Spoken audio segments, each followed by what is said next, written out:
d'être venus très très nombreux à cette conférence. Donc c'est une conférence qui est organisée par l'association Coopérer pour l'autre, .IC. Alors pourquoi l'autre? Parce qu'un petit peu d'autre, de nos jours, c'est quand même assez appréciable. Hein. Et puis, il s'agit de se mettre ensemble, de coopérer ensemble pour pouvoir travailler autour de situations qui peuvent être complexes, comme par exemple faire en sorte qu'un enfant, qu'un adolescent puisse devenir un citoyen éclairé, plutôt agréable pour ces petits autres. Voilà. Donc, l'association travaille avec sur le fond théorique de la pédagogie institutionnelle. Et chacun, nous travaillons vraiment tous selon ce principe-là, à savoir qu'on a tous des rôles, des fonctions à l'intérieur de l'association. On se forme comme ça et on a pour objectif deux choses. De promouvoir les pratiques institutionnelles dans les classes, toutes les classes, quelles qu'elles soient. Donc il y a un certain nombre de profs, donc certains sont ici, qui expérimentent les pratiques institutionnelles dans les classes.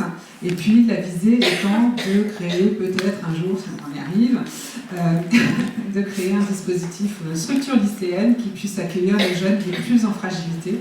Et voilà, ça c'est un des volets du projet. L'autre projet, c'est d'avoir un pôle ressources qui est un espace tiers. Là, en ce moment, le tiers-lieu, là, c'est très à la mode.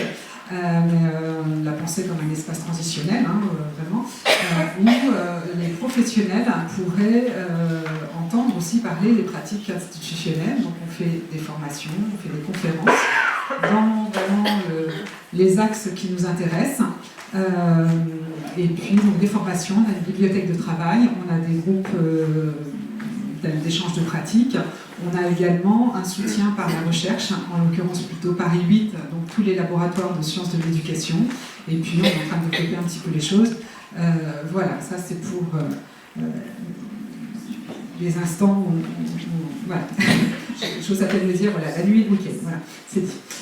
Donc aujourd'hui nous recevons, donc on a vraiment le plaisir d'accueillir Sébastien Paunou, psychanalyste, maître de conférence en sciences de l'éducation à l'université de Rouen sur le laboratoire Cyrenaique. Donc Sébastien, vos thèmes de recherche portent sur le campus lacanien, voilà, sur la clinique d'inspiration analytique en sciences de l'éducation et dans le travail social. Je fais juste un aparté. Aujourd'hui, il y a autant de personnes de l'éducation nationale que de personnes du travail social. Voilà, toutes professions confondues. Donc ça, c'est vraiment tout l'enjeu de l'association aussi, c'est qu'on ne reproduise pas une salle des profs ou qu'on ne reproduise pas non plus une salle de synthèse d'instabilité, par exemple, mais qu'on ait bien quelque chose qui soit voilà, mixé, mélangé, de façon à pouvoir avoir la diversité des pratiques et des institutions. Alors, je continue, pardon. Autre thème de travail, donc l'éthique de l'éducation et l'analyse des discours, entre autres sur les troubles mentaux. Et vous avez un fort intérêt sur les liens entre la science, la clinique et la psychanalyse. Un triptyque quand même très intéressant, n'est-ce pas? Voilà. Vous avez exercé pendant plusieurs années en qualité de formateur, d'éducateur spécialisé, puis de formateur, dans ce sens-là, je ne sais pas, au sein de l'institution médico-sociale, sanitaire et médico-sociale.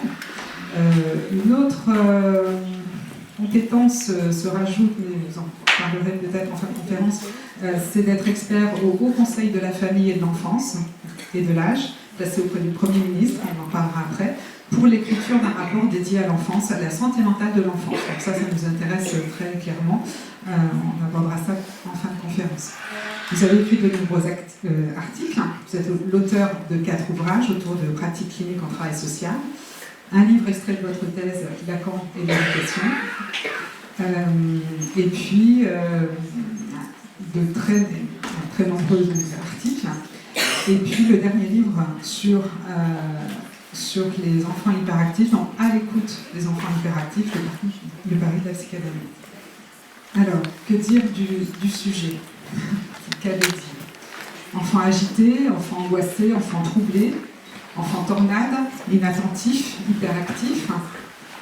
Que la plainte émerge de l'école qui ne sait plus comment faire, ou des familles qui évoquent un épuisement. Le TDAH est devenu en quelques années le trouble mental le plus important et l'objet de la consultation la plus fréquemment énoncée dans le premier appel de consultation. Alors, symptômes de l'enfant, enfant qui par son symptôme vient dire quelque chose de son environnement, enfant, adolescent qui vient dire quelque chose des discours contemporains dans lesquels nous sommes tous noués. Quoi qu'il en soit, là où le dire apparaît, qu'il soit trouble avéré ou par le trouble qu'il déploie et provoque sur la scène sociale, les approches neurobiologiques et génétiques tentent d'en saisir les contours pour en extraire des règles généralisables. Ce sera donc le premier temps de cette conférence, où vous aborderez le considérable corpus scientifique pour mettre en lumière ces contradictions. Juste un point, il ne s'agit pas de réfuter les bienfaits des médications quand il y en a besoin, mais plutôt je vous laisserai l'argumentaire, mais de travailler sur les contradictions dans lesquelles le corpus scientifique voudrait absolument tous nous mettre. Voilà. Donc vraiment le plaidoyer d'une clinique qui ouvre plus qu'une étiquette. Le deuxième temps, c'est à travers des vignettes cliniques, abordera la nécessité de la psychanalyse, ou en tout cas d'une clinique qui, par son éthique, dans le soin et l'accueil de la parole, permet vraiment une ouverture et une dynamique. Au-delà du symptôme et de son habillage, c'est aussi sous l'angle de la question de la santé publique. Quelle politique et quelle pratique de soins et d'éducation souhaitons-nous pour nos enfants dans les années à venir? Voilà tout l'enjeu, c'est vaste. Je vous dirai à la fin de la conférence les conférences qui vont suivre, et puis il y aura un petit pot à la suite pour pouvoir échanger de façon plus informelle avec tous les gens de l'association qui sont étiquetés avec la petite étiquette. Mais là, attendez, je laisse la parole à Sébastien Cohen, notre invité. Merci à vous.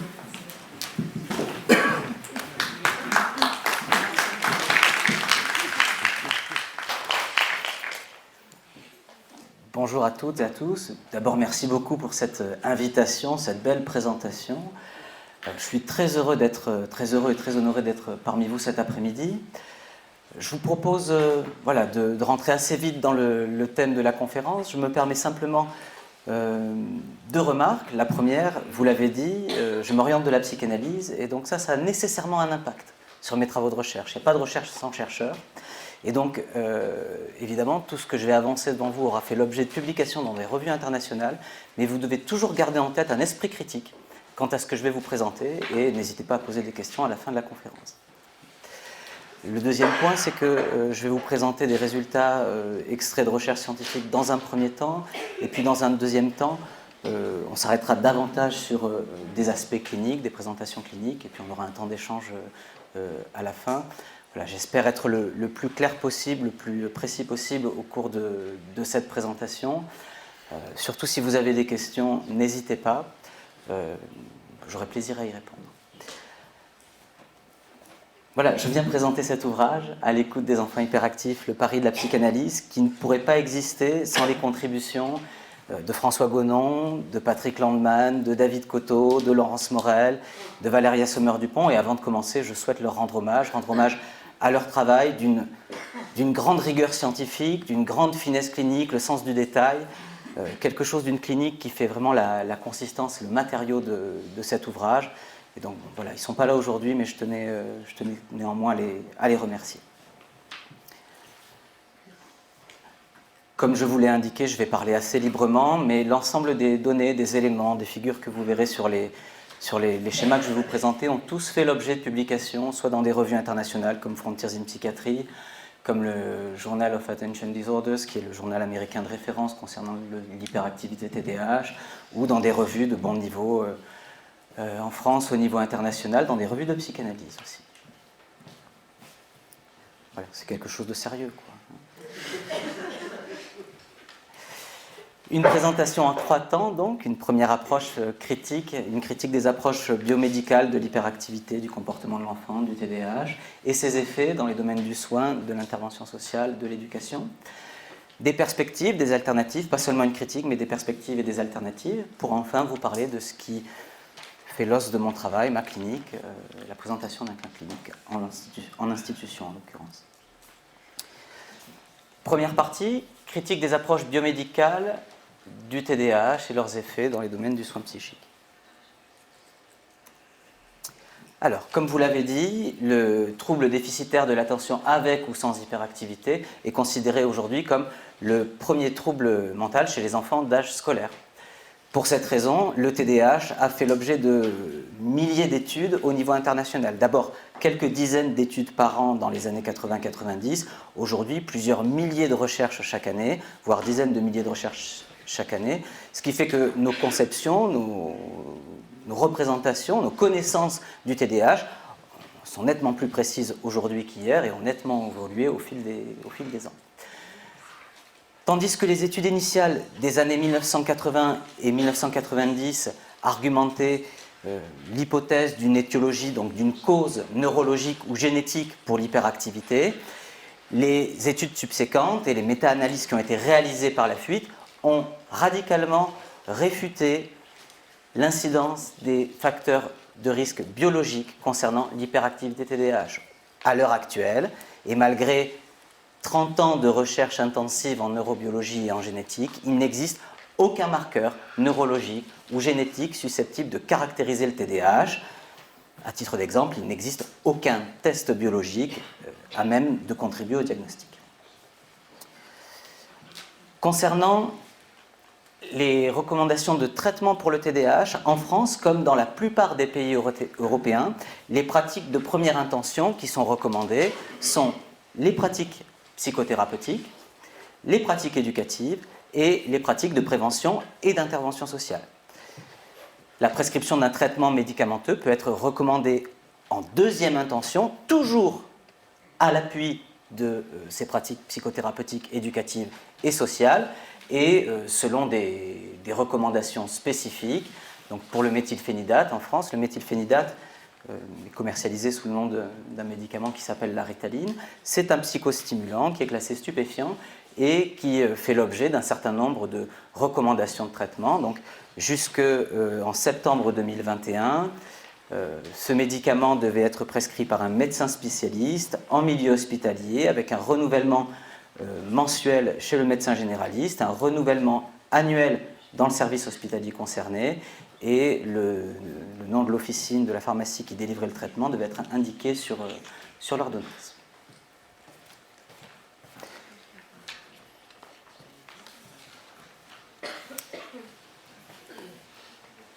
Alors, avant de rentrer dans la recherche, un petit focus sur la question de l'étiologie biologique et la question du traitement.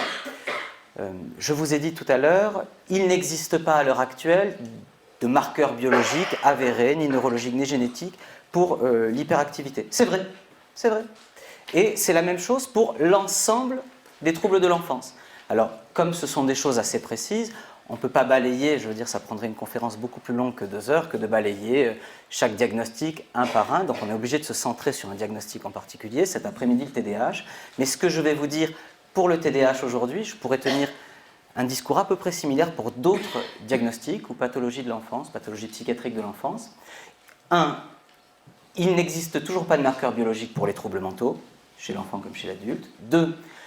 Les diagnostics sont peu fiables et n'ont pas de validité biologique, c'est-à-dire que ces diagnostics ne reposent pas sur des marqueurs biologiques objectifs, et ils sont peu fiables, ça veut dire que quand vous avez une situation donnée, vous mettez plusieurs praticiens autour de la table, vous avez des diagnostics différents dans la plupart des cas.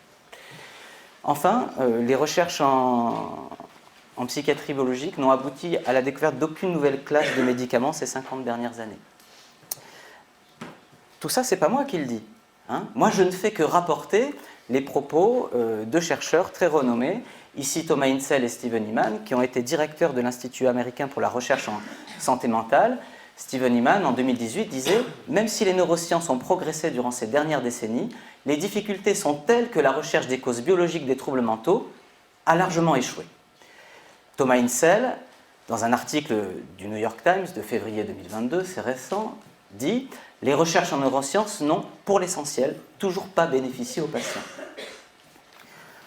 On peut remarquer que les laboratoires pharmaceutiques en ont pris leur parti puisqu'ils ont fermé depuis 2010 leur espace dédié à la recherche de nouvelles molécules psychotropes. Je vous donne une autre citation qui est parue dans The New England Journal of Medicine, qui est un des principaux journaux de référence, et qui dit « Paradoxalement, bien que les limitations des traitements biologiques soient largement reconnues par les experts en la matière, le message qui prévaut pour le grand public et le reste de la médecine est encore que la solution aux troubles mentaux consiste à faire correspondre le bon diagnostic et le bon médicament.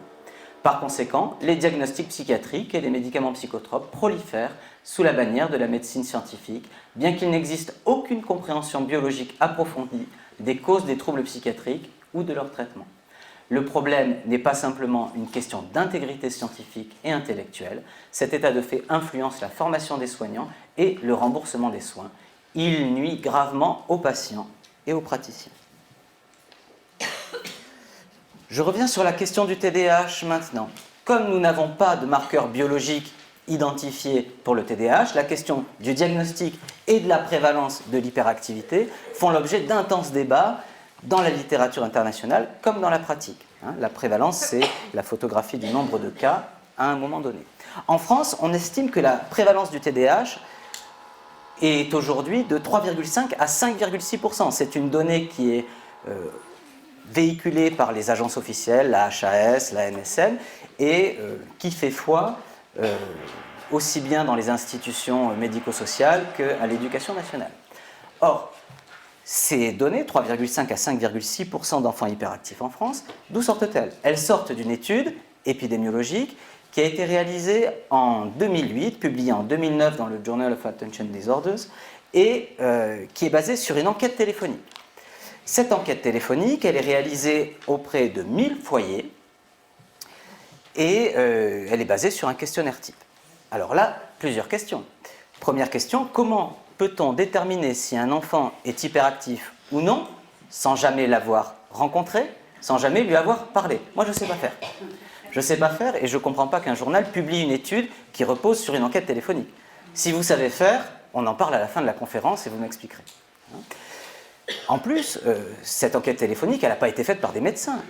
Elle a été pensée par des médecins qui ont délégué l'enquête à un institut de sondage de type Ipsos. Et donc, ce sont des opérateurs non spécialistes qui réalisent la passation du questionnaire. Bon, et si on examine maintenant les résultats? Sur 1000 foyers, retenus parmi 7000 tirés au hasard dans l'annuaire, l'étude dit, bon, à partir du questionnaire, on observe qu'il y a 36 enfants qui présentent des symptômes d'hyperactivité, ça fait 3,5%, et on en a d'autres qui sont traités, qui reçoivent un traitement. Donc on ne peut pas dire qu'ils présentent les symptômes d'activité, mais ça c'est le fait du traitement. Et donc on estime que 3,5 à 5,6% des enfants peuvent être dits hyperactifs en France. Parmi ces enfants-là, on remarque aussi qu'il y a un taux de traitement par psychostimulant qui est de 3,48%. Ça c'est une information importante de l'étude. Alors là, il y a un gros problème, c'est que quand on prend ces données, issues de l'enquête téléphonique qui a été réalisée dans les conditions que je vous ai dites, et qu'on les compare. Qu'on les compare à quoi? Moi, je les ai comparés aux données de la sécurité sociale. C'est-à-dire que je suis rentré dans la base de données de la sécurité sociale et j'ai interrogé, j'ai demandé mais combien d'enfants sont traités ont été traités par psychostimulants en 2008, puisque c'est l'année de l'enquête. C'est même pas moi qui suis allé chercher les données, je suis allé chercher les données qui avaient été répertoriées par l'Agence nationale de sécurité du médicament. La NSM, elle ne dit pas il y a 3,48% d'enfants traités par psychostimulants. Elle dit il y en a 0,3%. Autrement dit, l'étude de prévalence du TDAH en France, réalisée par enquête téléphonique, présente des résultats qui sont 17 fois plus élevés que la réalité des prescriptions réalisées par les médecins et répertoriées dans les bases de données de santé. On a là un vrai sujet, une vraie difficulté, un vrai problème concernant la prévalence du TDAH. En l'état actuel des connaissances scientifiques, de mon point de vue, il est impossible de déterminer la prévalence du TDAH en France. Elle reste à établir, nous y travaillons. Autre problème, j'y reviendrai tout à l'heure, cette étude 3,5 à 5,6% d'enfants hyperactifs en France, elle a été financée par le laboratoire Shire qui commercialise l'une des versions les plus répandues du méthylphénidate en France. Autrement dit, elle est soumise à des conflits d'intérêts qui, pour moi, en invalident la portée. il y a 2 ans, on a décidé de publier quand même ces résultats et ils ont été publiés à titre de critique dans la même revue qui avait publié l'étude initiale.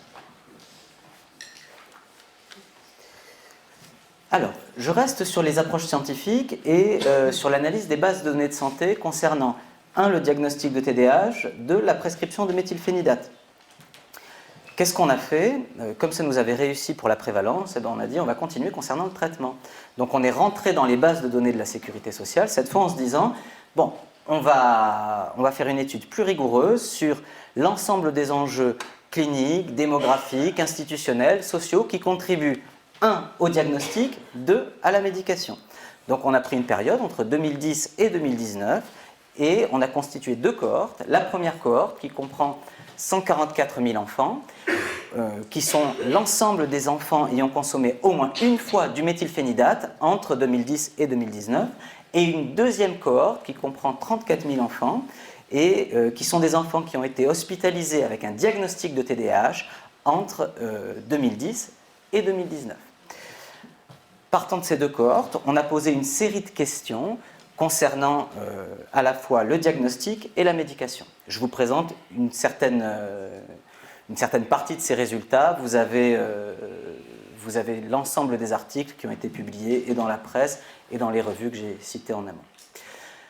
Là, on se centre sur la prescription de méthylphénidate, la prescription de psychostimulants chez l'enfant en France. Vous voyez qu'entre 2010 et 2019, on a eu une augmentation continue de la prescription de psychostimulants chez l'enfant, de plus 116% sur la période, plus 116% en prévalence.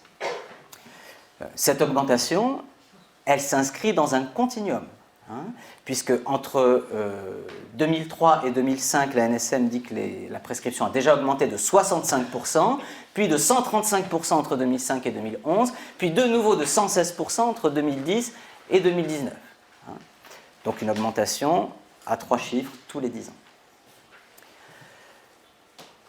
Aujourd'hui, alors, jusqu'à ce qu'on publie l'étude, l'estimation de la prévalence de la consommation de méthylphénidate chez l'enfant dans les années 2000-2010, c'était 0,2 à 0,3%.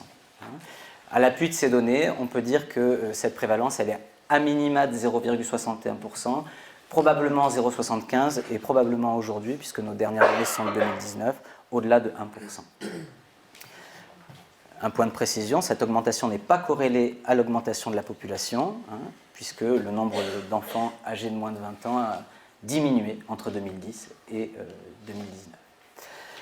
Une augmentation importante de la prescription, mais autre phénomène inquiétant, une augmentation considérable des durées de traitement. Pourquoi les durées de traitement c'est important? Parce que le méthylphénidate, comme je vous l'ai indiqué, est soumis à un certain nombre de recommandations, parmi lesquelles des durées de prescription de court terme. Pourquoi des durées de prescription de court terme? Parce que toutes les études épidémiologiques réalisées sur de vastes cohortes pendant plusieurs années, notamment aux États-Unis, ont montré que le méthylphénidate pouvait avoir un effet bénéfique sur le comportement de l'enfant à court terme, mais que cet effet bénéfique s'estompait avec le temps.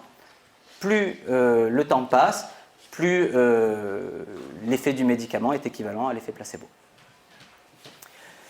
Donc, des recommandations de court terme des agences de santé qui sont conformes à l'état de la littérature internationale. Or, qu'est-ce qu'on constate? On a regardé, pour avoir un recul maximum, les durées de traitement des enfants en 2011 et on s'aperçoit qu'un enfant âgé de 6 ans en 2011 sera médiqué en durée médiane 5,5 ans. En durée médiane, ça veut dire que ça partage la cohorte. 70 000 avant, 70 000 après. Un quart de ces enfants sont traités pendant plus de 8 ans. Et si on regarde les enfants hospitalisés avec un diagnostic de TDAH, alors là, les durées médianes de traitement sont de 7,1 ans. Et je ne peux pas dire 10 ans, je ne peux pas dire pour le quartile supérieur, parce que notre étude n'a pas assez de recul. On a une étude sur 10 ans, il nous faudrait beaucoup plus de recul. J'ajoute un point, j'y reviendrai tout à l'heure, que ces durées de prescription, elles s'accompagnent de pratiques de coprescription d'autres médicaments psychotropes. Et donc on s'aperçoit que quand l'enfant rentre dans le médicament, par le biais par exemple d'un médicament qui est autorisé comme le méthylphénidate, en réalité il rentre dans une série de prescriptions de médicaments psychotropes et pour de nombreux enfants, ils ne sortent jamais de la prescription. J'ajoute que ces données, elles sont importantes parce qu'elles sont très différentes de celles qui étaient publiées jusqu'alors. On estimait dans les années 2000 que le taux de médication était de 10,2 mois. Dernier point, les enfants les plus jeunes sont ceux pour lesquels les durées de traitement sont les plus longues. On s'est intéressé au diagnostic qui était associé à la prescription, puisque ce qui est intéressant avec le TDAH et le méthylphénidate, c'est que le méthylphénidate est le seul traitement médicamenteux autorisé pour le TDAH, et réciproquement, il n'y a pas d'autre indication thérapeutique pour la ritaline, pour le méthylphénidate, que l'hyperactivité chez l'enfant, à part de très rares cas, nous on en a répertorié 900, on les a sortis de la cohorte, de narcolepsie. Donc, il n'y a pas d'autre indication thérapeutique que le TDAH pour l'usage du méthylphénidate. Or, on s'aperçoit que les diagnostics associés à la prescription ne correspondent pas toujours à l'autorisation de mise sur le marché et que le méthylphénidate est prescrit dans le cadre d'autres pathologies. De la même manière, c'est ce que je vous disais, on se rend compte qu'il existe de nombreuses coprescriptions d'autres médicaments psychotropes associés au méthylphénidate. Alors, dans la diapo, il y a marqué 22,81% des enfants reçoivent une coprescription de médicaments psychotropes.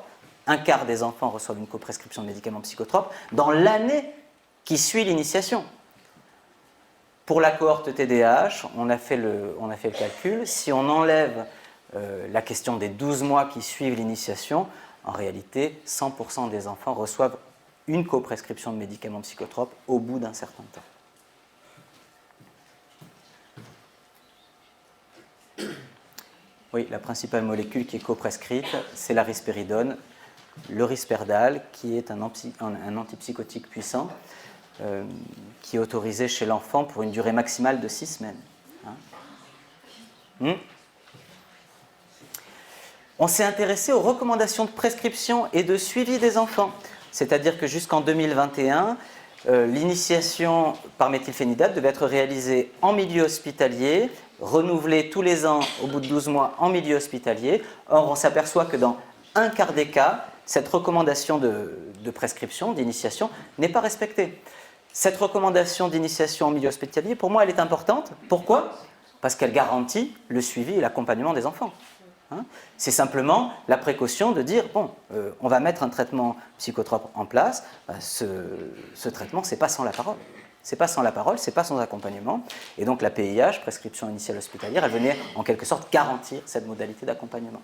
On s'aperçoit aussi que dans près d'un quart des cas, dans près de la moitié des cas, le traitement n'est pas renouvelé par l'hôpital dans les 12 mois qui suivent, ni dans les 13 mois d'ailleurs. Le renouvellement en milieu hospitalier n'est pas respecté dans près d'un cas sur 2. Alors là, on s'est intéressé à autre chose. On s'est intéressé, finalement, une fois que l'enfant reçoit une prescription de méthylphénidate en milieu hospitalier, on s'est intéressé au suivi de l'enfant. Combien de fois l'enfant revoit un médecin dans le service prescripteur qu'il a initié ? Moi, ça me semblait... voilà, j'ai une clinique en institution, ça me semblait aller de soi que finalement, le médecin initie, et puis 1 mois, 2 mois, 3 mois, 6 mois plus tard, il redonne un rendez-vous à l'enfant pour savoir comment il va, pour prendre de ses nouvelles. Dans 84% des cas, un enfant qui reçoit une initiation en milieu hospitalier ne revoit jamais de médecin du service prescripteur qu'il a initié. Ça ne veut pas dire qu'il ne revoit pas le médecin, ça ne veut pas dire qu'il n'a pas un suivi psychothérapeutique en libéral, ça on ne le voit pas dans les bases de données. Mais le médecin qui a posé l'acte de prescrire, d'initier le traitement, celui-là il ne le revoit pas, ni son collègue du même service. On voit en réalité que les suivis par les services hospitaliers ayant initié sont très peu nombreux. Ils sont loin d'être la règle. Alors ça, c'est un point qui est vraiment très très important pour moi. On s'est intéressé au suivi des enfants en CMPP. C'est-à-dire que j'avais l'idée aussi, puisque les pratiques de première intention destinées à l'enfant TDAH, comme à l'enfant en général, ce sont les pratiques thérapeutiques, psychothérapeutiques, éducatives et sociales. On se disait, bon, les enfants qui sont initiés par méthylphénidate, forcément, ils vont avoir un suivi psychothérapeutique ou socio-éducatif par ailleurs. Or, on s'aperçoit de quoi? On s'aperçoit que le suivi, l'accompagnement en CMPP, centres médico-psychopédagogiques, qui sont les centres de référence en termes de suivi psychosocial des enfants et des familles, les suivis en CMPP sont divisés par 4 alors que la consommation est multipliée par 2. D'accord? Donc là, on peut en conclure quelque chose. Je veux dire, divisé par 4, c'est très grave, mais divisé par 4 alors que la médication, elle est multipliée par 2, là, c'est incompréhensible. Et là, ça conforte une hypothèse qui est un risque avéré de substitution des pratiques psychothérapeutiques, éducatives et sociales de première intention par la seule prescription médicamenteuse. Un autre point qui me semble important de mentionner ici, c'est la détermination scolaire et la détermination sociale, 1, du diagnostic, 2, de la médication. Donc de manière générale, concernant les diagnostics psychiatriques et les troubles de l'enfance, il y a un certain nombre de facteurs sociaux et environnementaux qui sont largement développés, argumentés dans la littérature française et internationale. Bon, là, on s'est intéressé aux facteurs de risque scolaire pour le TDAH, et le méthylphénidate. Là, ce que vous voyez, ce sont des graphes en radar qui montrent que, de manière systématique, chaque année, les enfants qui sont nés en décembre plutôt qu'en janvier ont un risque accru de médication. 55% de risque supplémentaire de se voir diagnostiquer TDAH si vous êtes né en décembre que si vous êtes né en janvier. 54% de risque supplémentaire de vous voir prescrit un traitement psychostimulant si vous êtes né en décembre que si vous êtes né en janvier. Pourquoi le mois de naissance est-il important? Parce que dans une même classe, les enfants qui sont nés en décembre ont 1 an de moins que les enfants qui sont nés en janvier. Et donc ces enfants-là, ils ont des capacités d'attention potentiellement moins soutenues que leurs camarades. Mais il me semble normal que les enfants les plus jeunes de leur classe aient des capacités d'attention moins soutenues que leurs camarades, sans que cela n'engage de conclusion, ni en termes de diagnostic, ni en termes de médication. De la même manière, oui, donc quand on fait ça, quand même, je veux dire, c'est pour vous dire que c'est sérieux, hein, ça concerne 144 000 enfants. Quand je dis c'est systématique, c'est pas une classe, c'est tout. On prend les 2 cohortes, donc entre 144 000 et 170 000 enfants, et systématiquement, on a des prescriptions beaucoup plus nombreuses en décembre qu'en janvier. De la même manière, on s'est intéressé à la détermination sociale du diagnostic et de la prescription. Comment on a fait? On s'est simplement intéressé au régime social des parents. On a regardé si les enfants étaient rattachés à une carte CMU, CMUC ou autre dispositif de soutien. Et puis, on s'est intéressé aussi au diagnostic. Dans la CIM10, vous avez des diagnostics qu'on appelle des diagnostics de défavorisation sociale, qui sont très rares, en réalité, qui sont très rarement codés à l'hôpital. Et là, en l'occurrence, ils étaient particulièrement nombreux dans nos 2 cohortes, puisque tandis que dans la population générale, le taux de personnes bénéficiant de la CMUC, de la CMU ou de la CMUC ou de la PUMA est de 7,5%, ces enfants qui souffrent de conditions sociales peu favorables sont de l'ordre de 41,4% dans la cohorte TDAH et de 25,7% dans la cohorte méthylphénidate. Autrement dit, on a une fois encore une structure, une détermination sociale qui préside 1 au diagnostic, 2 à la médication. Alors, comment expliquer une telle augmentation de la prescription et surtout une mise à mal systématique des recommandations, des autorisations de mise sur le marché?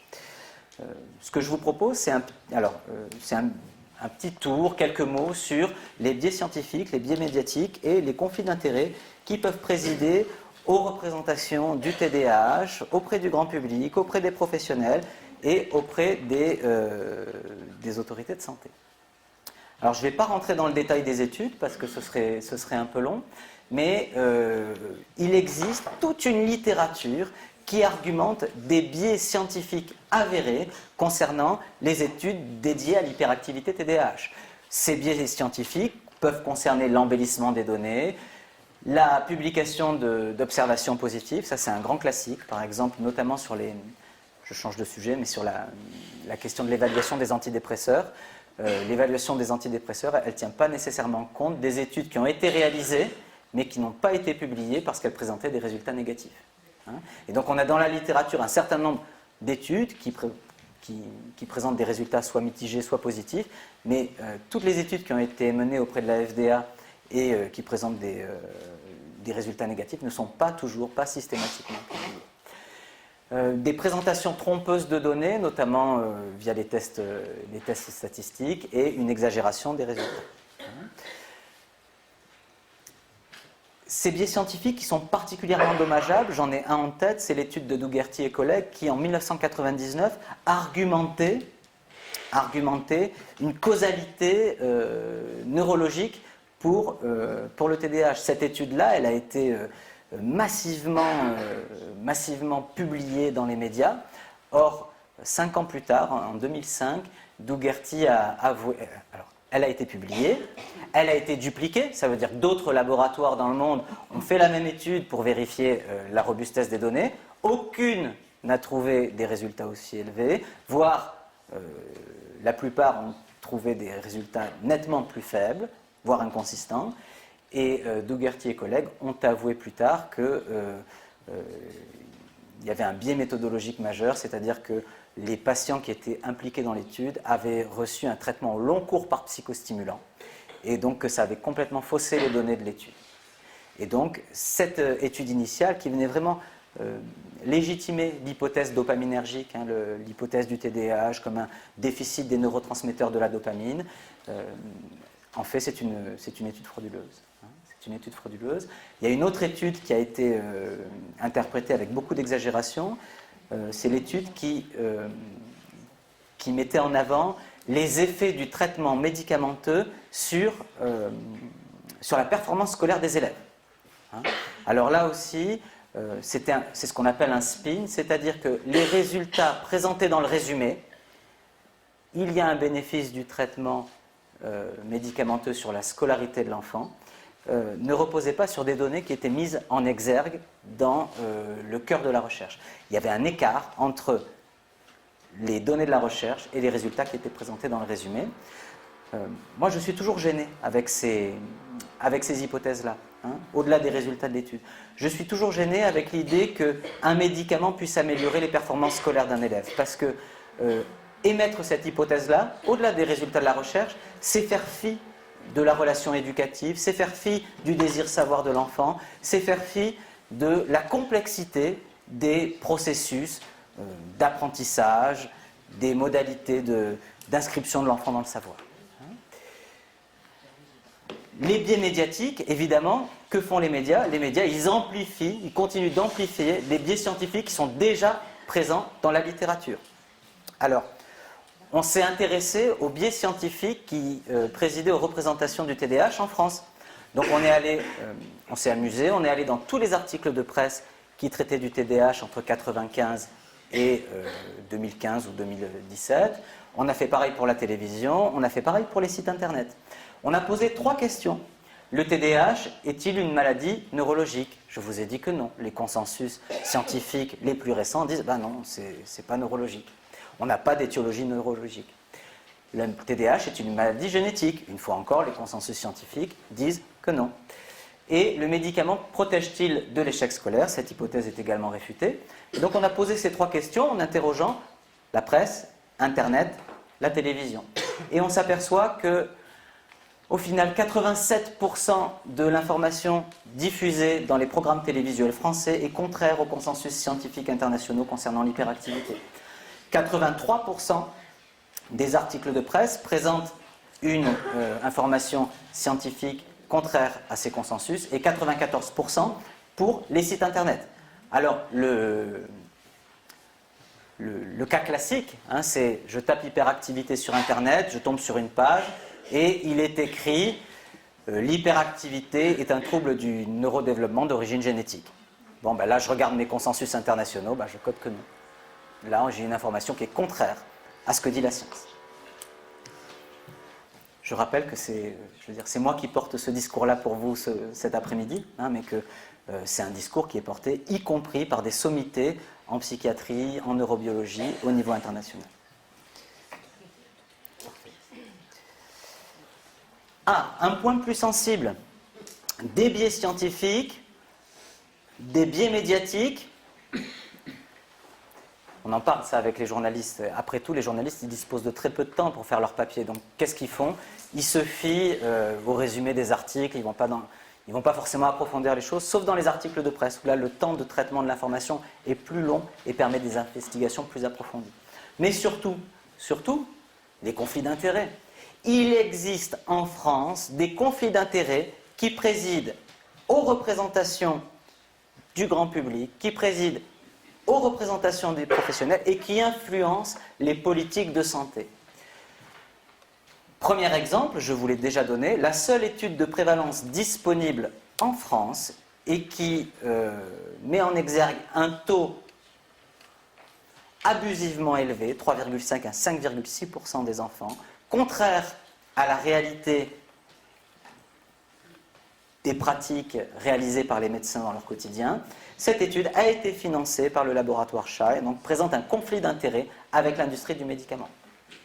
De la même manière, il existe des financements de certains services psychiatriques ou pédopsychiatriques par l'industrie du médicament, alors qui ne sont pas des financements en termes d'argent sonnant et trébuchant, mais par exemple qui peuvent consister dans la réalisation de plaquettes, de publicités, de mise en avant du travail thérapeutique réalisé par les équipes. Vous en avez un ici qui est la présentation du service spécialisé de l'hôpital de Nantes, hein, qui a été l'ensemble de la plaquette du service hospitalier public a été réalisé par le laboratoire Shay.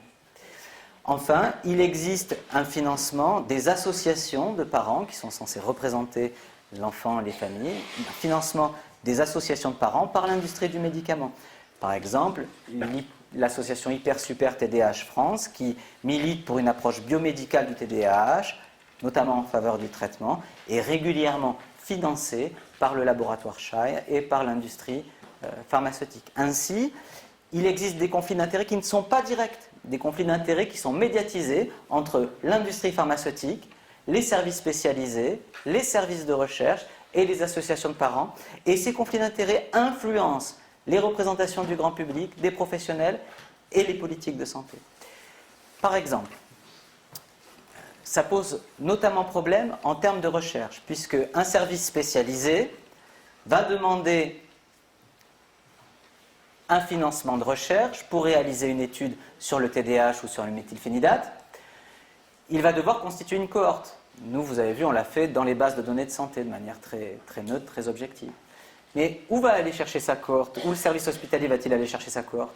Il va aller chercher sa cohorte en contactant l'association qui, elle aussi, est financée par l'industrie du médicament et qui va lui fournir les numéros de téléphone de parents membres de l'association. Ainsi, vous allez avoir une étude qui a été financée par l'industrie pharmaceutique, réalisée par un service qui a des conflits d'intérêts auprès de l'industrie pharmaceutique et qui recrute des patients qui eux-mêmes ne sont pas exempts de conflits d'intérêts avec l'industrie du médicament.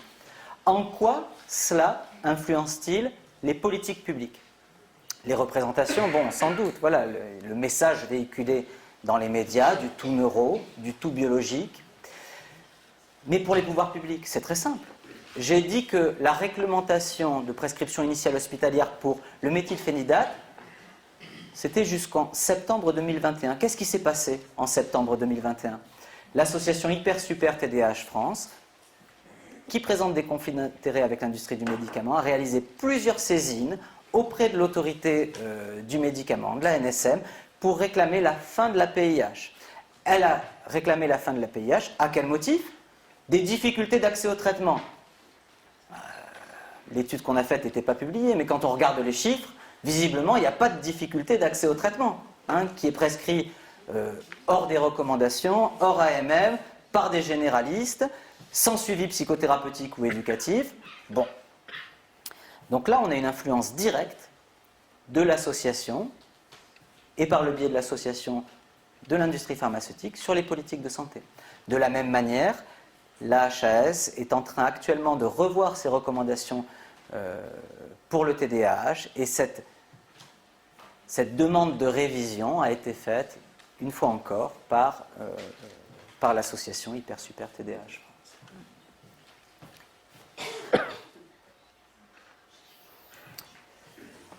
C'est le moment de la pause, au sens de j'ai fini pour un certain nombre d'éléments, d'informations scientifiques sur la question du TDAH.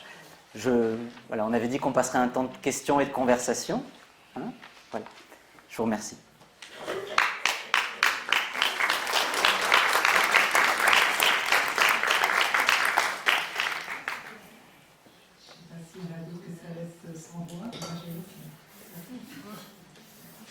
Vous avez des questions sur cet aspect-là, hein, voilà, on parlera un peu plus dans la clinique et puis enfin sur la politique de santé, la politique publique. Oui. Bonjour et vraiment merci pour cette partie de la présentation. Donc juste pour vous montrer avec quel point de vue je vous pose la question, donc docteur en sciences de l'éduc en éducation inclusive. Ma question était vos recommandations des traitements. Vous avez parlé des pratiques éducatives.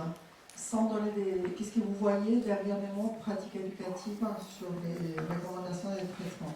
Merci. Alors, je vous remercie pour votre question parce qu'elle est vraiment précieuse. Je voudrais, avant d'y répondre, juste faire une incise qui me semble importante. Dans le cadre du Haut Conseil de l'enfance et de l'adolescence, on est en train d'écrire un rapport sur la santé mentale de l'enfant. Et donc, à cette occasion, j'ai fait quelque chose que je m'étais toujours refusé à faire jusqu'à présent. J'ai dû travailler de manière assez intense et intensive les recommandations des bonnes pratiques de la HAS. Et c'est vrai que dans les résumés, ces recommandations, elles sont souvent... on reste sur notre faim, quoi, hein. On parle beaucoup de symptômes qui viennent stigmatiser des comportements, on parle beaucoup de médicaments, et on se dit, mais où est le soin, où est l'éducation? Quand on rentre dans les argumentaires de 300 pages de la HAS, finalement, les recommandations des bonnes pratiques, elles sont assez équilibrées. C'est-à-dire que l'ensemble des pratiques psychothérapeutiques, psychanalyse, approche psychodynamique, clinique, TCC, thérapie familiale, groupale, sont représentées et de manière équilibrée. Les pratiques de prévention et d'intervention sociale sont mentionnées, et enfin, les pratiques éducatives. Mais alors là, pour les pratiques éducatives, c'est le parent pauvre. Ça veut dire quoi la pratique éducative? Ça veut dire donner des consignes courtes, mettre l'enfant devant, lui donner des exercices simples. Non. Quand nous on parle de pratique éducative, alors je ne vais pas avoir de recettes à vous donner, mais là on parle de référence au mouvement traditionnel d'éducation, pédagogie nouvelle, alternative à l'éducation populaire. J'aime à rappeler que les grands pédagogues du XXe siècle ont pour la plupart pensé leurs méthodes, leurs pratiques, leurs approches à l'appui d'expériences avec des enfants qui avaient des besoins éducatifs particuliers, et que ces dispositifs qu'ils ont mis en place avec ces enfants-là, parce que les pratiques avec ces enfants-là nous obligent, hein, c'est pas si simple, eh ben, elles ont été mises au bénéfice de tous les enfants dans un deuxième temps. Et donc vous répondre de manière très précise, je ne sais pas. Si moi je pense pédagogie et enfance, je pense Ouvry, je pense Deligny, je pense Freinet. Voilà, je pense les pédagogies nouvelles, et je sais que dans les sciences de l'éducation, on a des confrères qui sont des grands spécialistes de ces questions-là. Et donc, voilà, mon intérêt, ou ce que j'ai envie de soutenir aujourd'hui et dans ce rapport et ailleurs, c'est voilà, retrouver le geste éducatif. Retrouver le geste éducatif, retrouver ces références et pouvoir les réinventer dans notre pratique contemporaine. Bonjour et merci pour cette intervention. Donc moi je suis psychologue de l'éducation nationale, c'est plus par rapport aux pressions en termes de médication. Elle vient finalement des parents qui sont eux-mêmes surinformés ou qui ont la pression de l'opinion publique générale. Elle vient plutôt de l'aspect médical parce qu'ils se disent autrement je vais être responsable de quelque chose et j'ai pas envie de passer à côté d'une difficulté. Ou est-ce qu'elle vient carrément des institutions qui elles-mêmes, type éducation nationale, qui elles-mêmes se disent, ben voilà, ce jeune, il ne sait pas le gérer autrement, et donc du coup, on demande à d'autres spécialistes, à d'autres experts, de prendre le relais, parce que justement, au niveau éducatif, par exemple, on n'est plus capable de faire quoi que ce soit. Vraiment, je vous remercie pour votre question qui est très importante. Je vais élaborer plusieurs pistes de réponse qui sont des hypothèses, hein, mais qui me semblent importantes. D'abord, il y a un problème de représentation. C'est le travail que j'ai essayé de présenter ici. C'est François Gonon qui vraiment l'a mené à son point d'acmé, c'est-à-dire retravailler sur les représentations des troubles de l'enfance, des troubles mentaux, le tout biologique, le cerveau, etc. Hein, donc ça a des effets en termes de médication. Hein. C'est mon cerveau et il y a un médicament. C'est un déficit des neurotransmetteurs de la dopamine et donc je vais prendre des psychostimulants. Donc ça, c'est une question de représentation. C'est un premier point. Mais je voudrais rajouter et tout de suite nuancer. Par exemple, sur les chiffres que je donne concernant l'augmentation de la prescription de méthylphénidate, forcément, ces prescriptions hors AMM et hors recommandation, elles sont dans la plupart des cas réalisées par les médecins généralistes. Oui, mais attention. 66% des médecins généralistes ne prescrivent jamais de psychostimulants. Pas une seule prescription dans l'année. L'ensemble des prescriptions est réalisé par seulement 33% des généralistes. Et dans ces 33%, vous avez des médecins généralistes qui font 1, 2, 3, quelques renouvellements dans l'année, je veux dire des pratiques courantes. Et vous en avez d'autres, par contre, qui font des dizaines de prescriptions dans la journée. Et donc là, je pense également qu'il y a une responsabilité qui est particulièrement lourde sur un certain nombre de praticiens qui poussent en avant ces pratiques biomédicales. Hein. Et donc, c'est vrai que j'ai présenté des résultats un peu généraux, je n'ai pas eu le temps de rentrer dans le détail des prescripteurs, mais aussi bien concernant les praticiens que les institutions qui prescrivent, hein, vous avez en fait des effets de spécialisation, des effets de niche. On voit que les 50 premiers... les 3/4 des prescriptions reposent simplement sur 50 établissements hospitaliers au niveau national. Un autre point, et qui est peut-être l'élément de réponse le plus important que j'aimerais vous donner, il y a en France une augmentation croissante de la demande de soins et un déficit chronique de l'offre de soins, et donc un effet ciseau. Un effet ciseau dont pâtissent les enfants et leurs familles. Et qu'un praticien, par exemple un médecin généraliste, reçoive un enfant qui souffre, qui est agité, et dise « je ne peux pas avoir recours au CMP parce que c'est 6 mois à 1 an et demi d'attente. Tribune de jeudi dernier, 18 mois d'attente pour les services de pédopsychiatrie en Seine-Saint-Denis, c'est paru dans Le Monde. » Et donc le médecin, on ne va pas attendre 18 mois à l'échelle de l'enfance, 18 mois c'est pas possible. Est-ce que les parents ont les moyens d'aller consulter un psychothérapeute en libéral? Ça va être compliqué. Le clinicien sent sans doute que quelque chose est friable de ce côté-là. Plutôt que de rien faire, je prescris. Et là, voilà, je me fais l'écho de conversations avec des collègues médecins qui peuvent dire des choses comme ça. Et pour moi, l'essentiel, l'accent est à mettre sur les moyens alloués à la santé de l'enfant. Là, on est vraiment dans un moment très particulier et assez inquiétant, catastrophique, de déficit des moyens alloués à la psychiatrie, à la pédiatrie, à la pédopsychiatrie. Et donc, cette médication pourrait faire symptôme du malaise généralisé dans la pédopsychiatrie. Et j'inclus le champ de l'éducation et l'éducation nationale. On va continuer l'intervention. Le lobbying décrit, considérant que nous sommes tous d'accord là-dessus. Voilà. Maintenant, il demeure une question, celle du désarroi. D'où vient cette question?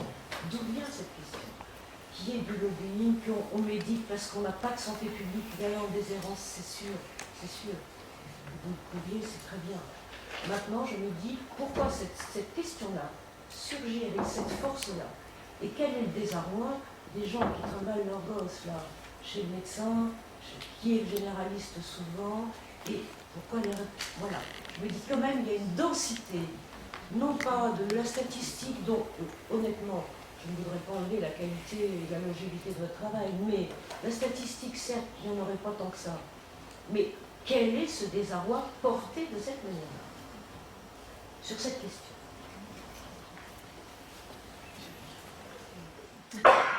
Je ne suis pas certain d'avoir compris votre question. Eh bien, écoutez, c'est comme ça. Ce que je veux dire, c'est que Le désarroi de qui?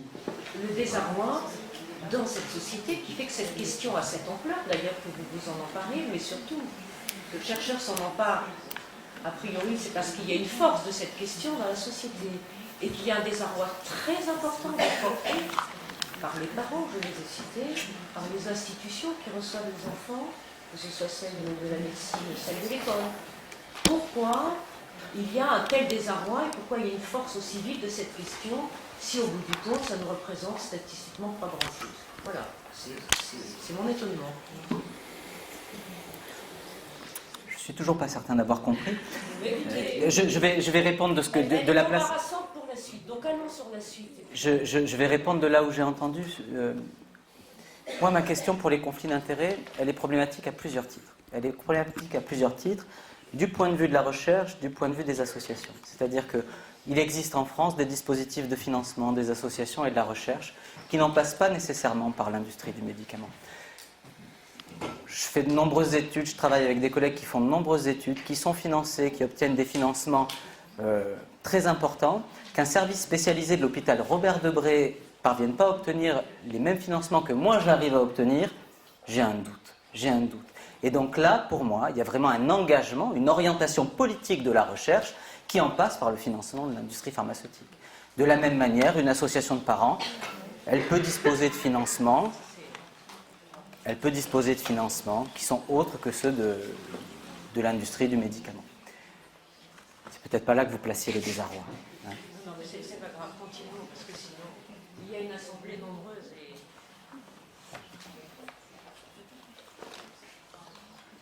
Continue, je pense que l'échange autour du désarroi va arriver bientôt.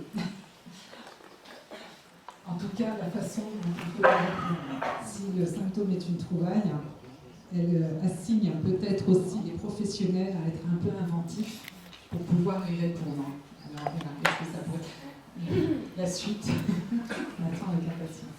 Oui, là j'ai proposé une approche critique, hein, mais ça n'est valable que si on propose une alternative, des perspectives, hein, et c'est ce vers quoi on va s'orienter à présent. Les perspectives et les alternatives, elles sont assez classiques, hein, et je reviens sur les recommandations de pratique, les pratiques psychothérapeutiques, éducatives et d'intervention sociale. Et là-dessus, je souhaite être très clair, hein, avec la même force que je soutiens une orientation par la psychanalyse dans ma pratique, je souhaite que les praticiens puissent disposer et mettre en œuvre les orientations de travail qu'ils souhaitent déployer dans leur clinique. Hein. Il s'agit de soutenir la pluralité des discours, la pluralité des regards sur la situation de l'enfant, de sa famille, sans exclusive. Hein. Je ne réclame pas d'avoir raison. Hein.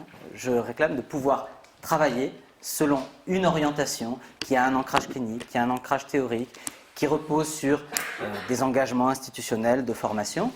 Et l'idée, hein, à travers cette trame, hein, effectivement, une trame au long cours, comme vous dites, vous voyez tous les détours par lesquels il me faut en passer pour dire des choses très simples, soutenir les approches psychothérapeutiques, les approches éducatives et les approches d'intervention sociale auprès des enfants. S'il faut mettre des moyens quelque part, c'est là-dessus. Hein, c'est là-dessus. Les approches psychothérapeutiques dans leur diversité, l'accès aux psychothérapies dans leur diversité. Les approches éducatives, alors là, oui, selon les références que j'ai données tout à l'heure, hein, l'éducation nouvelle, l'éducation populaire, et puis les dispositifs de prévention et d'intervention sociale. Alors là, quand même, on sait aujourd'hui qu'il existe des facteurs sociaux de risque pour les troubles de l'enfance. Hein, les inégalités sociales, les écrans, etc. L'intérêt de ces facteurs de risque sociaux, c'est qu'ils sont sensibles à des politiques et à des pratiques de prévention. Hein. Et donc, à ce titre-là, voilà, on ferait bien de de donner les moyens au secteur de l'intervention sociale, médico-sociale, pour mettre en œuvre ces pratiques de prévention. Ces alternatives, ces orientations, elles ne sont pas originales, mais l'avantage, c'est qu'elles disposent d'un ancrage extrêmement solide, robuste dans notre pays. Il existe en France une culture des soins psychiques, une culture des grands pédagogues, une culture de l'éducation spécialisée et de l'intervention sociale, qui sont à mettre au profit du soin de l'enfant et de l'accompagnement des familles.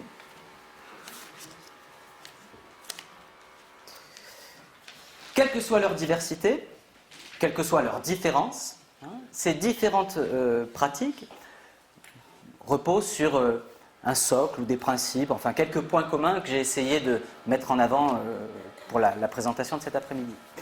Premier point, ce sont des pratiques de parole. La prise en compte de la parole de l'enfant et de ses parents dans le dispositif de soins ou d'accompagnement. Deuxième point, primordial, à ces différentes approches, psychothérapeutiques, éducatives et sociales, la mise en jeu de la relation éducative ou thérapeutique. Ce sont des pratiques de la relation. On ne peut pas réaliser ces pratiques sans la dimension de la relation. Ce sont des pratiques qui tiennent nécessairement compte du développement de l'enfant, du temps qui est nécessaire à l'enfant. Laisser le bénéfice de l'enfance à l'enfant. Ce sont des pratiques du singulier, c'est-à-dire des pratiques au cas par cas, y compris pour les méthodes dites standardisées. Si vous allez sur le site de la Fédération des TCC, vous verrez, la méthode est toujours appliquée au cas par cas. Ce sont aussi des pratiques qui s'efforcent de tenir compte du symptôme de l'enfant comme un mode de dire, et pas seulement comme quelque chose de fâcheux à supprimer. Un mode d'expression, un mode de dire de l'enfant. Ce sont des pratiques qui tiennent toujours compte du contexte familial, social, culturel, de l'histoire de l'enfant et de sa famille. Et ce sont des pratiques qui nécessitent la mise en œuvre de dispositifs, de conversations, de pratiques à plusieurs, croiser les regards, croiser les discours au bénéfice de l'enfant et de la famille.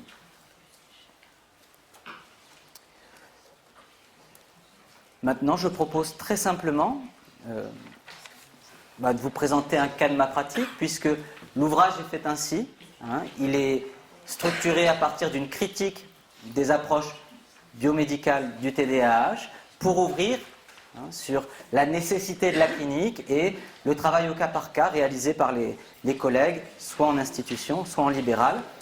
Et je vous propose de vous lire un cas qui s'intitule « Franck, trouble TDAH ». C'est bon. Première partie, de l'intolérance à l'intolérable. Franck est âgé de 9 ans lors de son arrivée en institut thérapeutique, accueilli sur notification de la MDPH à la demande de sa mère suite à une dégradation des relations familiales. Elle n'en peut plus. Un diagnostic d'hyperactivité a été posé par un service spécialisé l'année précédant l'accueil dans l'institution, assorti d'un traitement par psychostimulant qui reste visiblement sans effet sur l'agitation de Franck. Franck présente des symptômes classiques du TDAH, inattention, agitation motrice, hyperactivité, mais aucun signe de comorbidité ni de troubles associés. C'est un enfant joyeux qui investit le champ de la parole, le savoir, la relation aux adultes et à ses pairs. Ses résultats scolaires sont corrects malgré son agitation. Il aime se rendre à l'école et investit les projets ou les activités qui lui sont proposés. L'admission dans l'institution est prononcée à condition que la question du traitement médicamenteux reste à la charge du service hospitalier prescripteur. La scolarité en milieu ordinaire est maintenue. Franck est accueilli en internat de semaine et rentre chez sa mère pour les week-ends et les vacances scolaires. L'histoire de Franck est marquée par la séparation brutale de ses parents 3 mois avant sa naissance. Son père quitte le foyer sans motif apparent après plusieurs années de vie avec sa compagne et malgré une pré-reconnaissance de paternité engagée en début de grossesse. Il disparaît, littéralement, sans aucune explication. La mère de Franck se lancera alors dans la quête éperdue de cet homme qui s'évanouira chaque fois qu'elle retrouvera sa trace et tentera de prendre contact. Franck ne connaît pas son père ni ne l'a jamais rencontré.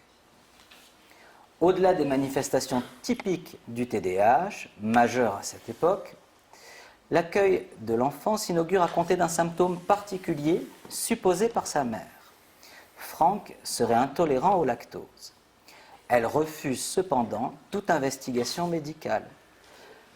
Parallèlement aux démarches infirmières et aux aménagements rendus nécessaires par ce symptôme supposé, nous décidons de mettre l'intolérance au travail, auprès de Franck d'une part et de sa mère d'autre part. En effet, les difficultés à l'œuvre dans la relation mère-enfant, que le symptôme condense à merveille, participent de manière importante aux raisons du placement. Ce travail s'inaugure à travers une clinique des petits riens du quotidien, engagée auprès de Franck durant 5 ans, et d'entretien ponctuel avec sa mère. L'intolérance cède vite à l'intolérable, à l'insupportable qui se pluralise, se dialectise et peut ainsi faire l'objet d'un travail de symbolisation. Pour Franck, intolérable d'une forme de toute-puissance maternelle qui s'incarne dans les punitions que sa mère lui inflige. Enfermement, jouets jetés, pratique que l'institution viendra nommer interdire. Franck disait que sa mère l'enfermait dans sa chambre quand il n'était pas sage, et il n'était pas sage, ça arrivait fréquemment comme beaucoup d'enfants. Et ce qui était très inquiétant pour nous, c'est qu'il disait, donc il habitait en appartement, un étage assez élevé, il disait « Tu sais, je peux passer par la fenêtre ». Ça nous inquiétait beaucoup.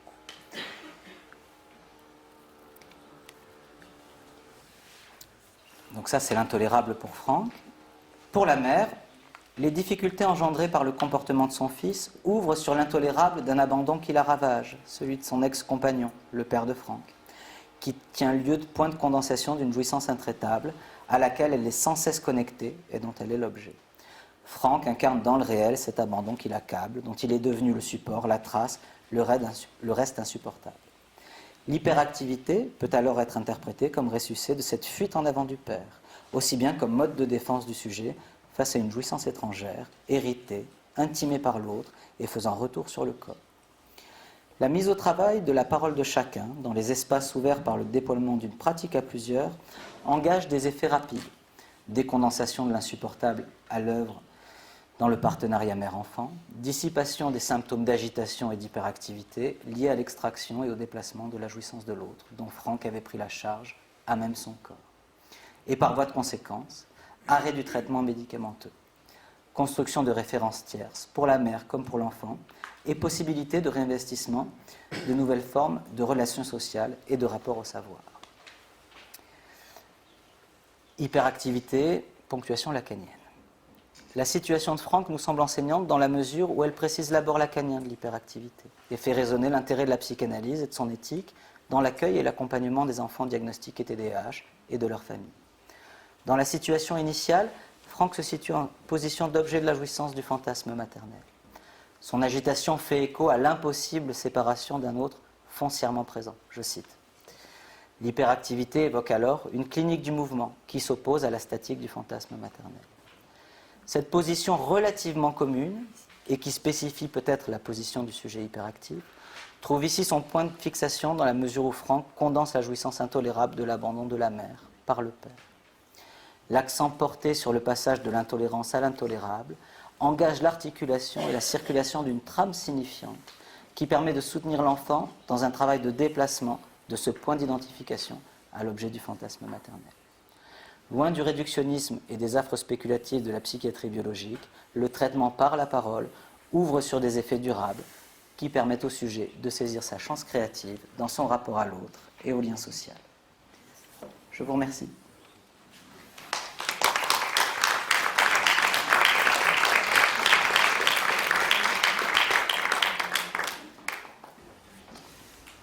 C'est vrai, je fais un petit retour sur une phrase que j'ai vue, qui donne un peu résumé finalement les deux champs, les deux points que vous avez présentés. C'est votre collègue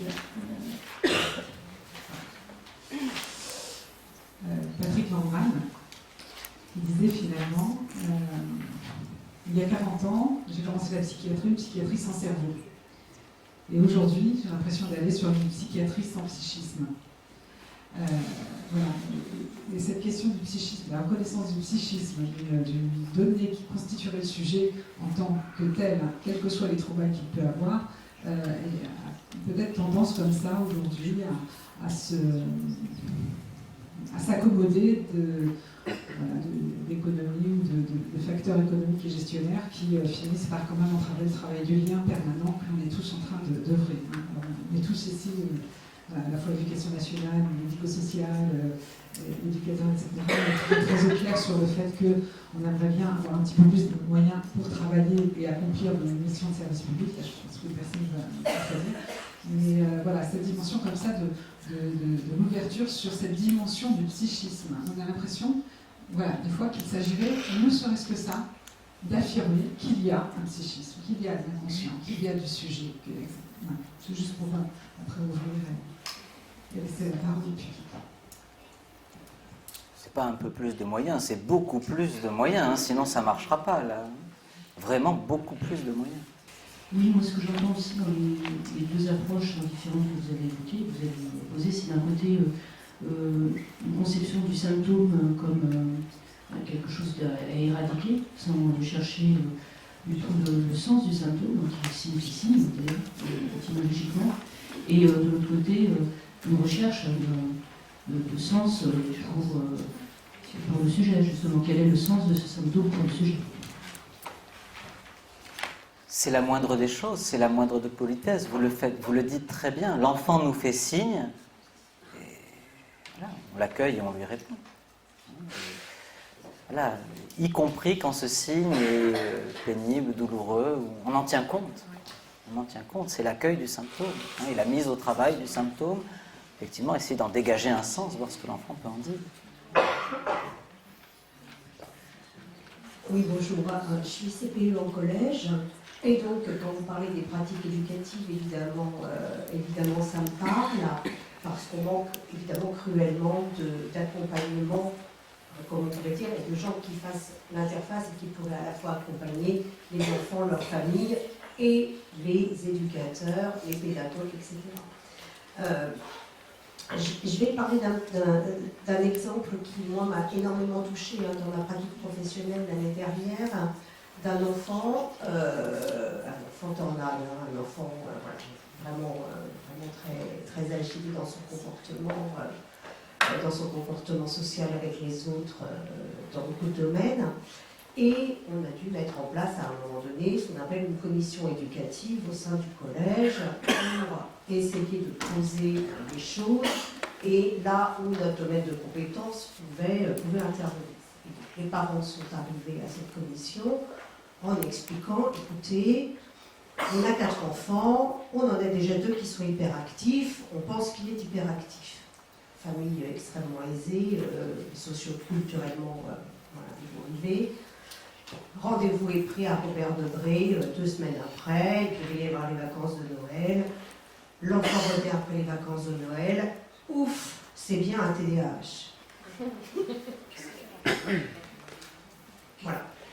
Et moi j'ai rencontré l'enfant, donc finalement tout le monde était soulagé parce qu'on n'a pas tellement du coup à réinterroger nos pratiques. Les parents avaient déjà le cas pour 2 de leurs autres enfants. Nous, ça nous apportait un diagnostic médical. Voilà, comme ça tout le monde était tranquille.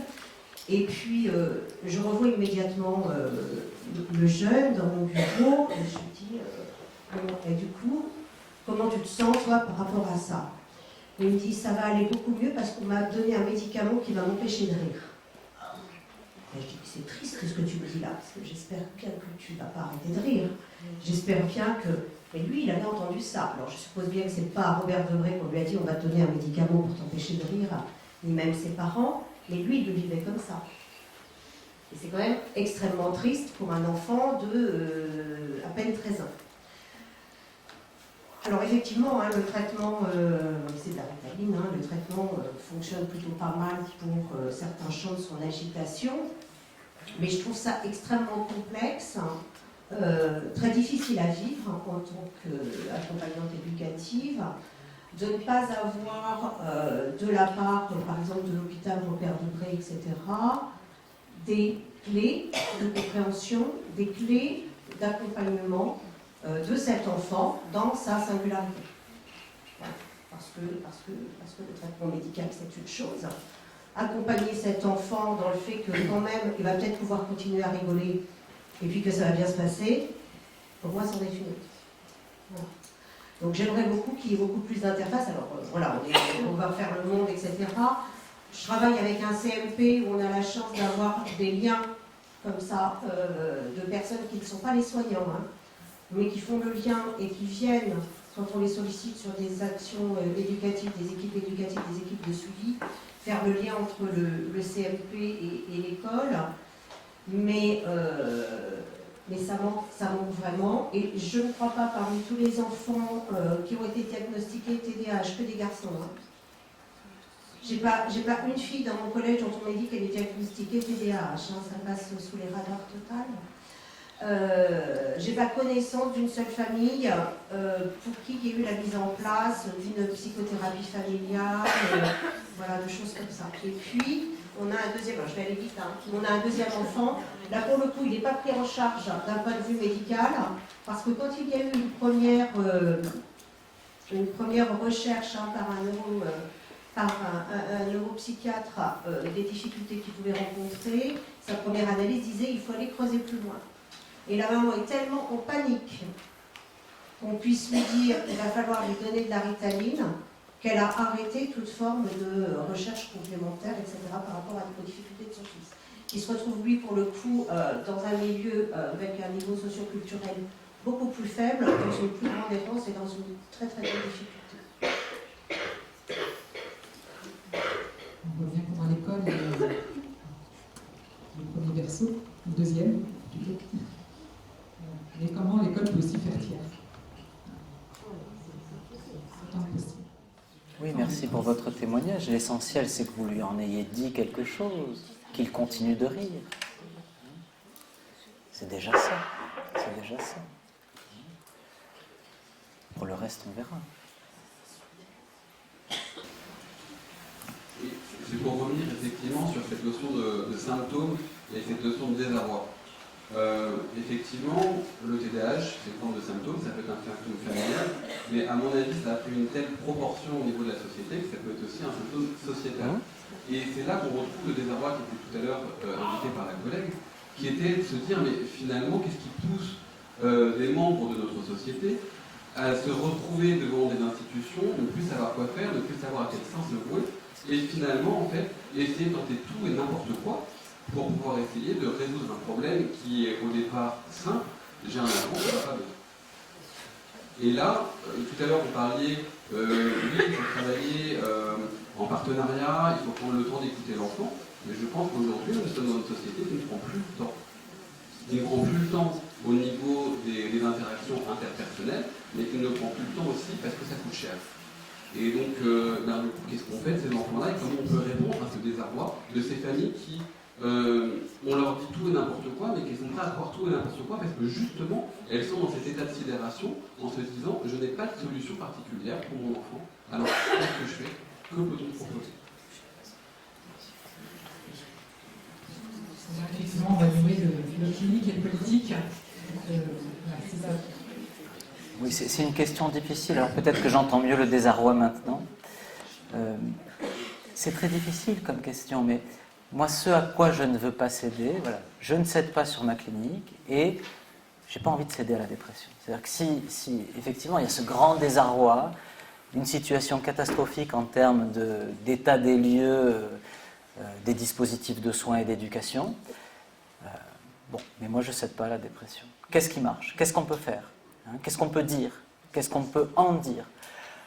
Il y a des choses qui marchent, il y a des services qui marchent, il y a des enfants qui vont mieux. Ça arrive, hein, il y a des enfants avec lesquels ça accroche, il y a des bougées, des déplacements. Bon, ben, ça, comment on peut faire en sorte de le faire résonner, hein?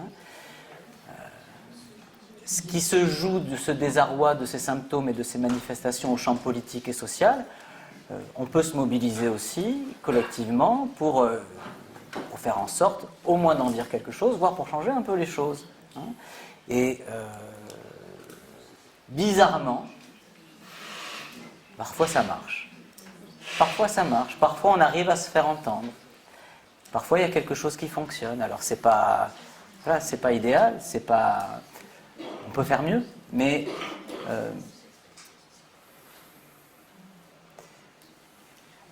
miser sur le désir pour faire face au désarroi, hein, quelque chose de cet ordre-là. On n'a pas le choix. On n'a pas le choix parce que sinon c'est la déprime. Dans le livre, il y a un certain nombre de vignettes cliniques qui sont partagées par beaucoup d'auteurs.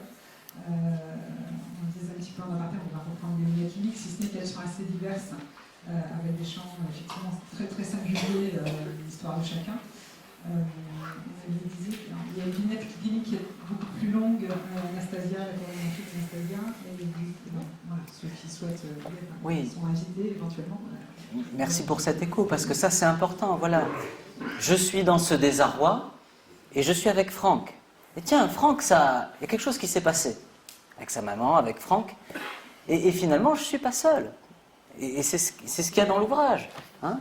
Il y a Anastasia, et puis un autre, et puis un autre, et puis une autre, et puis un autre. Et finalement, on fait une série comme ça. Une série de ce qui s'est joué dans la rencontre entre un analyste, un enfant, ses parents.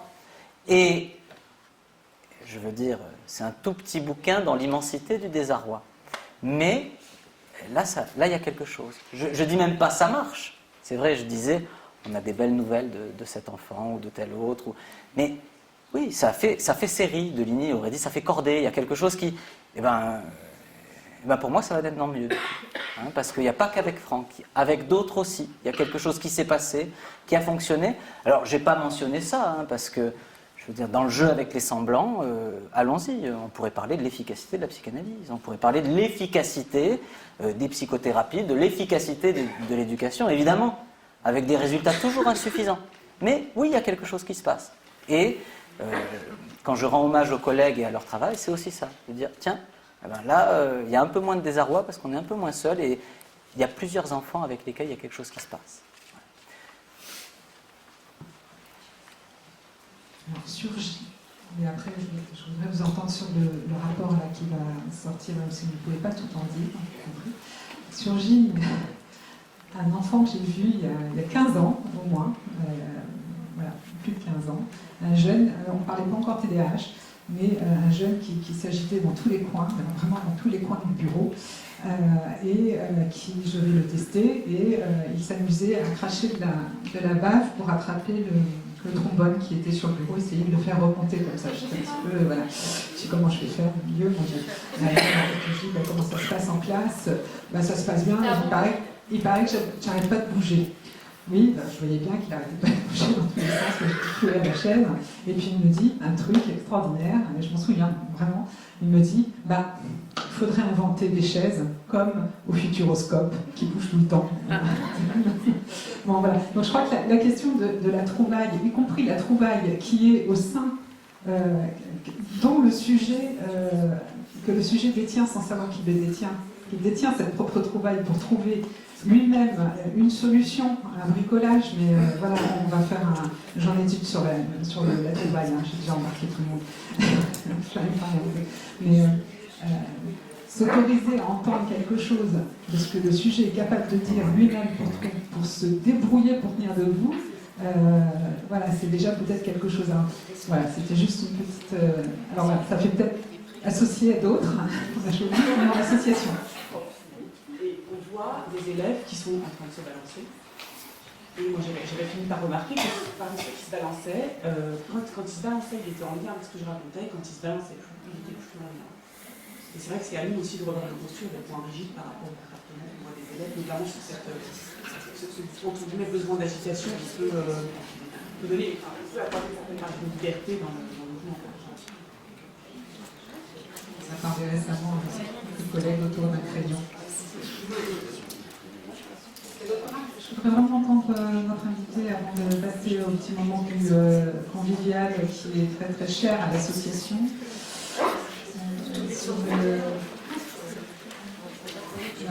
Encore 5 minutes, peut-être sur le rapport rapport parce que quelque part, on cherche à entendre des psychanalystes en haut lieu, ça fait du bien. Oui, alors je ne suis pas sûr qu'on puisse dire les choses comme ça, tout à fait. Mais effectivement, j'ai eu la chance et le privilège d'être invité par Sylviane Jampinot comme expert auprès du Haut Conseil de l'enfance et de l'adolescence pour l'écriture de ce rapport dédié à la santé mentale de l'enfant. Bon, le rapport, il vient condenser un certain nombre d'éléments que je vous ai dit au fil de cette intervention. C'est-à-dire qu'on fait un état des lieux du déficit de l'offre de soins, de l'augmentation de la demande de soins. Tiens, j'associe très librement quelque chose que je ne vous ai pas dit. Si je l'ai peut-être dit, je ne sais plus, vous me direz, c'est pas grave. Il y a des études anglaises qui ont montré que le taux de souffrance, enfin le mal-être des personnes, le taux de dépression notamment, augmentait à mesure de la médication. Plus vous avez de médicaments, plus vous avez de personnes dépressives, par exemple. Voilà, c'était une étude qui permettait, sur laquelle s'appuyait Johanna Moncrieff pour infirmer l'efficacité des médicaments antidépresseurs auprès des patients. Donc ce rapport-là, il pointe le déficit structurel de moyens alloués à la pédopsychiatrie, au médico-social, à l'éducation, l'augmentation de la demande de soins. Il fait un état des lieux des recommandations de la Haute Autorité de Santé, comme je vous l'ai proposé là, approche psychothérapeutique, éducative et sociale, médicaments en deuxième intention. Et puis, il développe toute une partie sur la médication. Ce que je vous ai dit et ce que j'ai argumenté pour le méthylphénidate, la Ritaline aujourd'hui, c'est valable pour l'ensemble des traitements psychotropes chez l'enfant et l'adolescent. On assiste depuis les années 2010 à une augmentation, on pourrait dire continue, on pourrait dire inexorable, exponentielle, de la consommation de médicaments psychotropes chez l'enfant, y compris des traitements extrêmement lourds, des traitements antipsychotiques, des somnifères. Entre 2020 et 2021, par exemple, l'Agence de sécurité du médicament a observé une augmentation de 224% des hypnotiques en un an chez l'enfant. Les hypnotiques, c'est des somnifères. Et vous avez, pour les autres médicaments psychotropes, une progression d'environ 10 à 15%, 13% par an. On fait un état des lieux de la littérature qui vient conforter les recommandations des agences de santé quant à leurs réserves concernant l'usage des médicaments psychotropes. Ces réserves, elles s'expliquent par le peu d'études robustes concernant la prescription de ces médicaments chez l'enfant. On n'a pas d'études sur des traitements de longue durée, on n'a pas d'études sur les coprescriptions, et comme il y a des effets indésirables assez importants et une balance bénéfice-risque qui est modeste, les agences de santé en France et en Europe sont assez réservées quant à la consommation de psychotropes chez l'enfant. On argumente ensuite tout ce qui est de l'ordre des biais scientifiques et des biais médiatiques qui contribuent aux représentations des troubles de l'enfance. Et puis dans un troisième temps, vraiment on présente la diversité des approches psychothérapeutiques, la psychanalyse, les approches cliniques, psychodynamiques, les TCC, les thérapies familiales. Ce qui est intéressant, c'est qu'aujourd'hui, et notamment depuis le rapport INSERM, qui avait fait grand bruit, chacune des approches psychothérapeutiques peut se prévaloir d'une scientificité. Les psychanalystes ont beaucoup travaillé à faire valider, selon les méthodes gold standard, les pratiques orientées par la clinique. C'est assez drôle des fois, mais vous avez des méta-analyses qui argumentent l'intérêt des approches cliniques, psychodynamiques, psychanalytiques auprès des enfants, quels que soient les troubles mentaux. Et c'est des études qui ont été publiées dans des revues internationales. Et donc on fait cet état des lieux-là de l'intérêt des approches psychothérapeutiques dans leur diversité, un état des lieux des approches éducatives, avec vraiment un focus. On a fait venir Laurent Lesquarche de l'Université de Rouen sur les pédagogies alternatives et sur les enjeux qui relèvent des dynamiques d'inclusion. L'écart entre le prescrit, ce qui se passe dans le quotidien des écoles, et peut-être que l'essentiel de ce qui se passe relève de bricolage, relève de ce qui se joue in situ, plutôt que du prescrit. Mais en tout cas, un focus et une intention affichée du côté des dynamiques inclusives. Et puis une dernière partie sur les enjeux d'intervention sociale. Le rapport sera porté par la présidente du Haut Conseil en début d'année 2023. On verra les effets.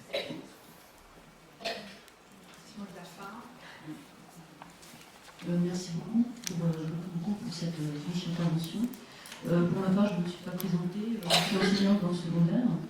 Et je vais juste conclure par associer sur quelque chose qui est arrivé l'an dernier dans mon établissement, qui m'a beaucoup marqué. Parce que vous évoquiez, vous, en tant que CPE, une expérience. Je vais rebondir sur une expérience que j'ai eue avec un élève de 6e. L'année dernière, j'avais un élève et pour rebondir aussi sur l'idée du désarroi. J'avais l'an dernier un élève de 6e, dans une classe qui était par ailleurs assez difficile, qui bougeait dans tous les sens. Il se trouvait qu'il avait un an d'avance. Et évidemment, en tant que l'équipe pédagogique a alerté les parents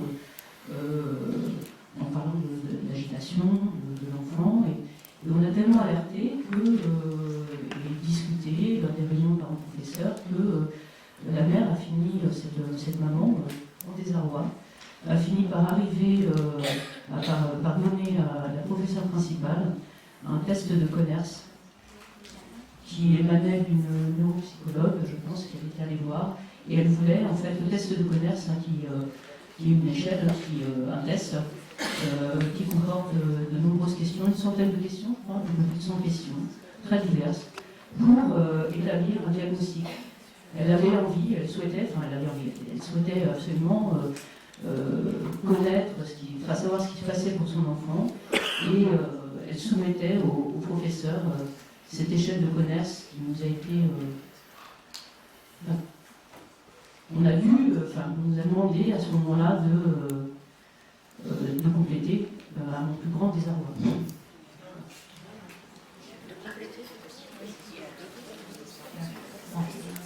Je propose maintenant d'arrêter là. Merci beaucoup pour votre intervention.